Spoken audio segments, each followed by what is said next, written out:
আসসালামু আলাইকুম। বিসমিল্লাহির রাহমানির রাহিম। একটা পরিবারকে আদর্শবান করার জন্য একজন আদর্শ স্ত্রীর ভীষণ প্রয়োজন। তাই আমরা আজকে আলোচনা করব আদর্শ স্ত্রী সম্পর্কে। পানির মধ্যে চলাচল করলে পা ভিজবে না, যেটা এমন অবান্তর, তেমনই আদর্শবান স্ত্রী ছাড়া আদর্শ পরিবারের কামনা করাও অবাস্তব, যদিও তা খুব কম হবে। কোরআনে দুইজন আদর্শ নারীর চরিত্র ও নমুনা পেশ করা হয়েছে, যে আদর্শের অনুসরণ করা ঈমানদার নারীদের আবশ্যক। তার জন্য একজন হচ্ছেন ফেরাউনের স্ত্রী আসিয়া। ফেরাউন ছিল ভীষণ স্বৈরাচারী, সীমালঙ্ঘনকারী, নির্যাতনকারী, আল্লাহদ্রোহী, লৌহকাদারী, প্রচণ্ড প্রতাপশালী সম্রাট। পৃথিবীর ইতিহাসে সে ছিল প্রকাশ্য আল্লাহর দুশমন। অথচ তার স্ত্রী ছিলেন আল্লাহর দ্বীনের পূর্ণ ও শক্তিশালী ঈমানদার। ফেরাউন তার উপর চাপ সৃষ্টি করেছিল তাকে প্রতিপালক হিসেবে মেনে নেওয়ার জন্য, কিন্তু তিনি তা অস্বীকার করেছিলেন এবং বলেছিলেন, আমার প্রতিপালক, আপনার প্রতিপালক এবং সকল বস্তুর প্রতিপালক হচ্ছেন আল্লাহ। তখন ফেরাউন ভীষণ ক্রুদ্ধ হয়ে তাকে খুব কঠিন শাস্তি দিয়েছিল। ফেরাউন তার 4 হাত পায়ে পেরেক মেরে বুকের উপর পাথর চাপিয়ে দিত। তিনি আল্লাহ বিরোধী কঠোর মেজাজি সম্রাটের আধিপত্য থেকে নিষ্কৃতি লাভের জন্য কাতর কণ্ঠে দোয়া করতেন। তিনি অমানবিক শাস্তির শিকার হওয়া সত্ত্বেও পূর্ণ ঈমানের অধিকারী হয়ে সদা সর্বদা আল্লাহকে ডাকতেন। এটা নারীদের জন্য অনুকরণীয় এক বিরল আদর্শ।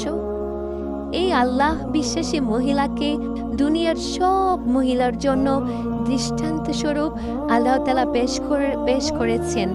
আল্লাহ তাআলা ঈমানদার নারী পুরুষদের জন্য ফেরাউনের স্ত্রীকে দৃষ্টান্ত স্বরূপ পেশ করেছেন। ফেরাউনের স্ত্রী আসিয়া দোয়া করে বললেন, হে আল্লাহ, আমার জন্য তোমার কাছে জান্নাতে একটি ঘর নির্মাণ করো এবং ফেরাউন ও তার কার্যকলাপ থেকে আমাকে মুক্তি দাও আমাকে অত্যাচারী লোকদের নির্যাতন থেকে। মুমিন নারী পুরুষের অবস্থা কি হতে পারে তা দেখার ও তার সাথে সঙ্গতি রক্ষা করার উদ্দেশ্যে আল্লাহ তাআলা ফেরাউনের স্ত্রীকে দৃষ্টান্ত হিসেবে পেশ করেছেন। প্রতাপশালী ফেরাউনের কঠোর শাস্তির মুখোমুখি হয়েও আসিয়া চরম ঈমানের পরিচয় দিয়েছেন, যা মুমিন নারী পুরুষের জন্য এক উজ্জ্বল দৃষ্টান্ত। তিনি চূড়ান্ত ঈমানের পরিচয় দিয়ে আল্লাহর নিকট ঘর বানানোর জন্য আবেদন করেছেন এবং ফেরাউনও তার অত্যাচারী সম্প্রদায় হতে বাঁচতে চেয়েছেন। দ্বিতীয় দৃষ্টান্ত হচ্ছে ঈসা আলাইহিস সালামের মা মারিয়মের আদর্শ। তিনি ছিলেন পবিত্রা, সততা ও আল্লাহ প্রিয়তার জ্বলন্ত প্রতীক। আল্লাহর বাণী আর ইমরান কন্যা মারিয়ম, যিনি তার জনাঙ্গের পূর্ণ রক্ষণাবেক্ষণ করেছেন, তখন আমি তার মধ্যে আমার থেকে রূহ ফুঁকে দিয়েছি। তিনি তার প্রতিপালকের সব কথাও তার কেতাবসমূহে সততা মেনে নিয়েছেন। বস্তুত তিনি ছিলেন নিয়মিত ইবাদতকারিণী, আল্লাহ আদেশ পালনকারী বিনয়ী লোকদের অন্তর্ভুক্ত। অত্র আয়াতে মারিয়মের চূড়ান্ত ঈমানের 3টি পরিচয় আলোচনা করা হলো। জনাঙ্গের পূর্ণ রক্ষণাবেক্ষণকারী, যারা তাকে স্পর্শ করেনি। তিনি তার প্রতিপালকের সব কথা ও কেতাবসমূহের প্রতি অটল বিশ্বাসী ছিলেন। নিয়মিত ইবাদতে ছিলেন অতুলনীয়।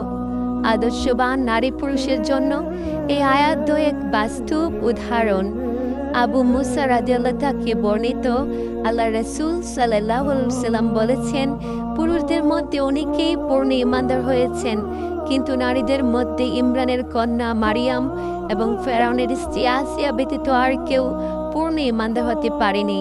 তিনি আরও বলেছেন, সব নারীর উপর আয়েশার মর্যাদা এমন যেমন সব রকমের খাদ্য সামগ্রীর উপর সারিদের মর্যাদা। রুটি টুকরো টুকরো করে গোশতের ঝোলের মধ্যে ভিজিয়ে দেওয়াকে বলা হয় সারিদ। আলী রাদিয়াল্লাহু বলেন, আমি রাসূল সাল্লাল্লাহু আলাইহি ওয়াসাল্লামকে বলতে শুনেছি, মারিয়াম বিনতে ইমরান হচ্ছেন সমস্ত নারীর মধ্যে শ্রেষ্ঠ, আর খাদিজা বিনতু খুয়াইলিদ হচ্ছেন বর্তমান দুনিয়ার সমস্ত নারী সমাজের মধ্যে শ্রেষ্ঠ। আনাস রাদিয়াল্লাহু বলেন, নবী বলেছেন সাল্লাল্লাহু আলাইহি সাল্লাম, সারা বিশ্বের মহিলাদের মধ্য থেকে এই 4 জন মহিলার ফজিলত সম্পর্কে তোমার অবগত হওয়া যথেষ্ট। তারা হচ্ছেন ইমরানের মেয়ে মারিয়াম, খুয়াইলিদের মেয়ে খাদিজা, মুহাম্মদ সাল্লাল্লাহু আলাইহি সাল্লামের মেয়ে ফাতিমা এবং ফেরাউনের স্ত্রী আসিয়া। অত্র হাদিসে রাসূল সাল্লাল্লাহু আলাইহি সাল্লাম 4 জন নারীর মর্যাদা সম্পর্কে জানতে বলেছেন, কারণ কোন নারী বা পুরুষ প্রকৃতপক্ষে আদর্শবান ও আল্লাহ বিরোধ হতে চাইলে এইসব নারীদের ইতিহাস অবগত হওয়া অপরিহার্য। কোনো নারী যদি তার সতীত্ব যথাযথভাবে রক্ষা করতে চায়, কঠিন দুর্বিষ অবস্থায় ধৈর্য ধারণ করতে চায় এবং পরিবারকে আদর্শবান করতে চায়, তাহলে তার জন্য মারিয়াম ও আসিয়ার ইমানি আদর্শ হওয়া অবগত জরুরি। ইবনু আব্বাস রাদিয়াল্লাহু আনহু বর্ণিত, তিনি বলেন, রাসূল সাল্লাল্লাহু আলাইহি ওয়াসাল্লাম বলেছেন, আমি কি তোমাদেরকে জান্নাতের অধিবাসী পুরুষদের সংবাদ দিব না? নবী জান্নাতি, সত্যবাদী জান্নাতি, শহীদ জান্নাতি, নবজাতক শিশু জান্নাতি, একমাত্র আল্লাহর সন্তুষ্টির উদ্দেশ্যে দিনী ভাইয়ের সাক্ষাৎকারী জান্নাতি। আর ওই সব স্ত্রীগণ হচ্ছে জান্নাতের অধিবাসী, যারা বন্ধুভাবাপন্ন, স্নেহপরায়ণ, বেশি বেশি সন্তান প্রসবকারিণী, স্বামীর প্রতি বারংবার গভীর প্রেম বিনয়কারিণী।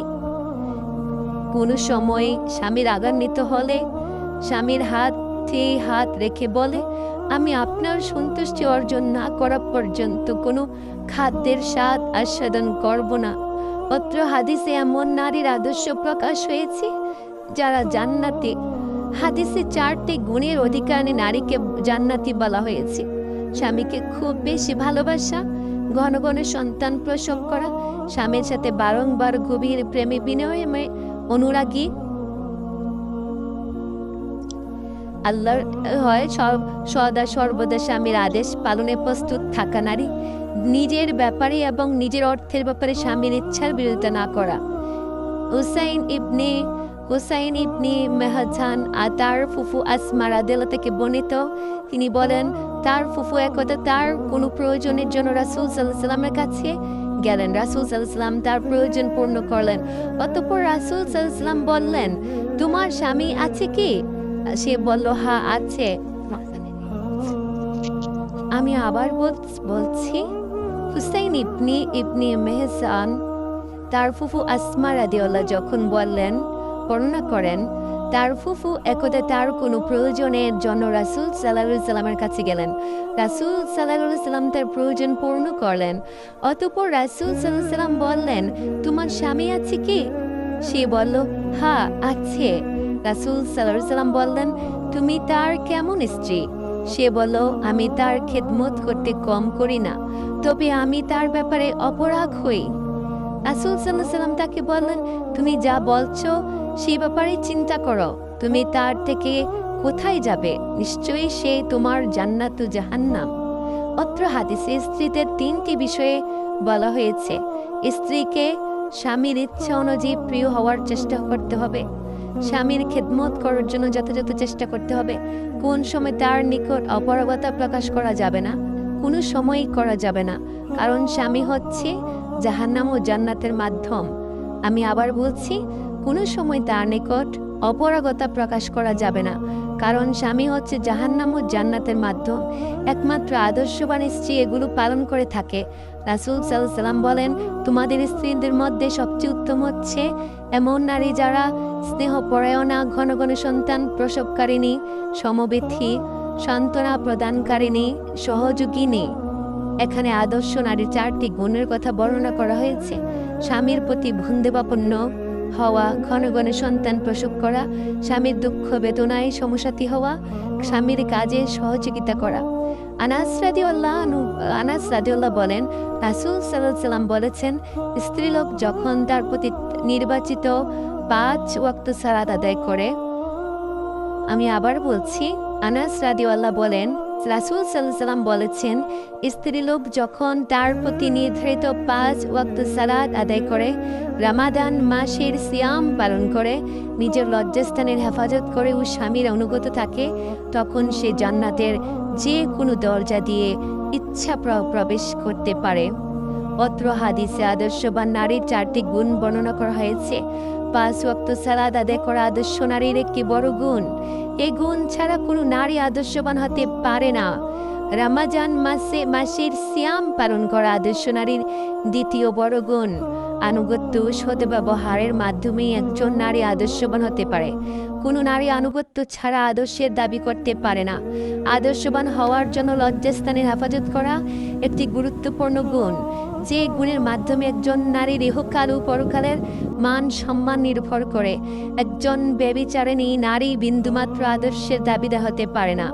আব্দুল্লাহ ইবনে ওমর রাদিয়াল্লাহু বলেন, রাসূল সাল্লাল্লাহু আলাইহি ওয়াসাল্লাম বলেছেন, গোটা দুনিয়াটাই হচ্ছে সম্পদ, আর দুনিয়ার সম্পদের মধ্যে শ্রেষ্ঠ সম্পদ হচ্ছে সতী সাদী নারী।